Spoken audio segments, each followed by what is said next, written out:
샬롬, 이동춘 목사입니다. 오늘도 여러분의 삶이 주님의 평안으로 가득하시길 기원하며 하나님의 말씀을 나누겠습니다. 오늘 주시는 말씀은 시편 126편 1절에서부터 6절의 말씀입니다. 여호와께서 시온의 포로를 돌려보내실 때에 우리는 꿈꾸는 것 같았도다. 그때 우리 입에는 웃음이 가득하고 우리 혀에는 찬양이 찼었도다. 그때 문나라 가운데서 말하기를 여호와께서 그들을 위하여 큰 일을 행하셨다 하였도다.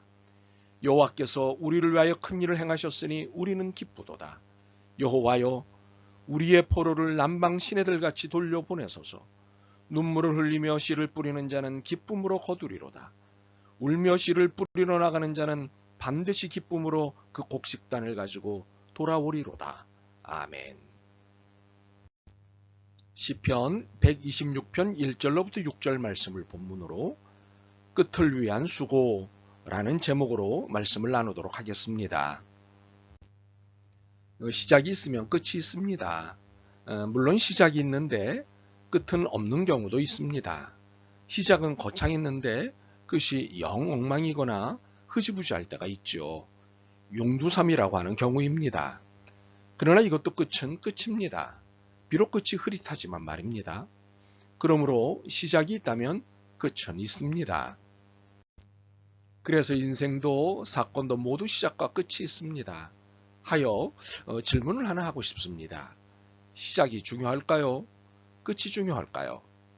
어리석은 질문 같기는 하지만 필요한 질문이라서 합니다. 시작이 중요할까요? 끝이 중요할까요? 아마 둘 다 중요하다고 하시는 분이 있을 것입니다. 물론 둘 다 중요한 것은 사실입니다. 그러나 시작보다는 끝이 중요합니다. 시작이 좋아도 끝이 나쁠 수 있고 시작이 서툴어도 끝이 멋일 수 있기 때문입니다. 물론 너무 결과지향적 입장으로 말씀드린 것은 아닌가 싶습니다만 그런 것은 아닙니다. 결과가 말해준다는 말, 끝이 좋으면 다 좋은 거야 라는 말에 수긍은 하지만 결과 만능주의에 입각해서 이런 말에 동의하는 것은 아닙니다. 끝이 중요하다고 하는 데는 신앙적 이유가 있기 때문입니다. 이를 오늘 본문으로 설명드리겠습니다. 그리고 끝이 중요하기 때문에 해야 할 신앙적 수고가 있습니다. 이 또한 오늘 본문으로 설명드리겠습니다. 오늘 본문은 역사적 배경이 있습니다. 바벨론, 그러니까 바빌로니아, 포로에서의 귀환이라는 역사적 배경이 있습니다. 그러니까 이 시편은 바벨론 포로로 잡혀갔던 이스라엘 백성들이 해방되어 고국으로 돌아오게 된 사건을 두고 감사의 찬양을 드리는 내용입니다. 역사적 설명을 좀 하겠습니다. BC 539년에 바사, 오늘날은 페르시아죠. 이 바사의 초대왕 고레스가 바벨론을 정복했습니다. 그리고 이듬해 BC 538년에 귀환 조서를 내렸습니다. 이 조서가 발표되자 예루살렘으로 돌아가기를 원했던 사람들은 바벨론에서의 삶을 정리했고 그 이듬해인 BC 537년에 수르바벨의 인도를 따라 49,897명의 사람들이 고국으로 돌아왔습니다. 이것이 1차 귀환이었습니다. 그리고 79년 후인 BC 458년에는 에스라의 인도로 2차 귀환이 이루어졌습니다. 그리고 14년 후인 BC 444년에는 느헤미야의 인도로 3차 귀환이 이루어졌습니다. 그래서 1차와 3차의 간격은 93년의 간격이 있습니다. 여하튼 귀환의 과정이 길었어도 이 귀환 과정은 감격스러운 사건임에 틀림없습니다. 그리고 이 사건은 바사왕 고레스의 결단에 의한 것이었습니다. 물론 하나님의 감동이 그에게 임했기 때문에 일어난 일입니다. 역대하 36장 23절입니다. 바사왕 고레스가 이같이 말하노니 하늘의 신 여호와께서 세상 만국을 내게 주셨고 나에게 명령하여 유다 예루살렘의 성전을 건축하라 하셨나니 너희 중에 그의 백성된 자는 다 올라갈지어다. 너희 하나님 여호와께서 함께 하시기를 원하노라 하였더라. 그렇게 시편 기자는 고레스 왕이 시온의 포로를 돌려보낼 때에 라고 말하지 않은 것입니다. 여호와께서 시온의 포로를 돌려보내실 때에 라고 말한 것입니다. 고레스 왕이 조서를 내린 것은 맞지만 그 배후에는 하나님의 불가사의한 은총과 신묘막측한 섭리가 있었기 때문입니다. 이는 본문 1절에서 4절이 노래하는 바입니다. 하지만 유다 백성이 고고로 돌아올 수 있었던 것은 고레스 왕이 귀한 명령 조서를 내렸기 때문이었습니다. 그러니 이 수고를 무시하는 것은 옳지 않습니다. 하나님이 다 하셨다는 것으로 그의 수고를 몰라라 해서는 안 됩니다. 우리는 하나님의 은혜를 노래하다 인간의 수고를 무시하는 경향이 있습니다. 물론 전적으로 하나님의 은혜인 것은 사실입니다. 이것을 인정하는 것이 신앙입니다. 그러나 하나님의 은혜가 드러나게 하는 누군가의 수고를 무시하는 것은 신앙적이지 않습니다. 모든 영광은 하나님께 돌리지만 누군가의 수고를 인정하고 칭찬하는 것을 생략하는 것은 바르지 않습니다. 하나님의 역사는 직접적인 경우도 있지만 대부분은 누군가를 통해 일으키시기 때문입니다. 이를 신인협력설이라고 합니다. 하나님은 사람과 함께 일하십니다. 성경에 보면 선지자, 제사장, 왕, 지도자 등 수많은 인물들이 나옵니다. 이들이 다 하나님과 함께 하나님의 일을 한 사람들입니다. 그러므로 모든 영광은 하나님께 돌릴지라도 인간의 수고를 칭찬하고 격려하는 것은 바른 것입니다. 신앙적입니다. 이렇게 바사왕 고레스에 의해 고향으로 돌아온 사람들은 1절의 표현대로 꿈꾸는 것 같았습니다.